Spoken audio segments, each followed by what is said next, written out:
यामध्ये आपण पाहणार आहोत मायक्रोसॉफ्ट वर्ड स्टार्ट कसं करायचं आणि क्लोज कसं करायचं। डाव्या बाजूच्या कोपऱ्यातील स्टार्ट बटनवर क्लिक करा।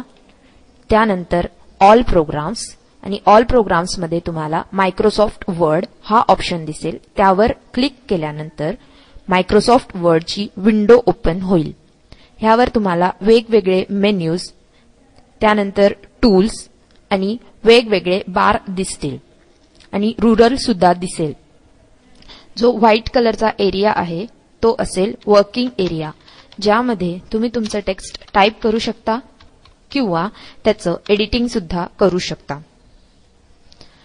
जुने जे मायक्रोसॉफ्ट वर्डचे व्हर्जन्स होते त्यामध्ये प्रत्येक डॉक्युमेंटसाठी एकाच विंडोमध्ये वेगवेगळे पार्ट्स असायचे, पण नवीन व्हर्जन्समध्ये प्रत्येक डॉक्युमेंटसाठी वेगळी विंडो ओपन केल्या जाते।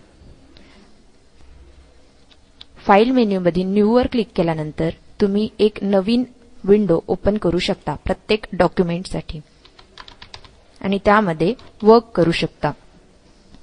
मायक्रोसॉफ्ट वर्डचं क्लोज करण्यासाठी तुम्ही एकतर फाईल मेन्यूमध्ये जाऊन एक्झिट बटनवर क्लिक केल्यानंतर मायक्रोसॉफ्ट वर्ड क्लोज होईल किंवा उजव्या बाजूच्या कोपऱ्यातील क्लोज बटनवर क्लिक केल्यानंतर सुद्धा तुमचं मायक्रोसॉफ्ट वर्ड क्लोज होऊ शकते।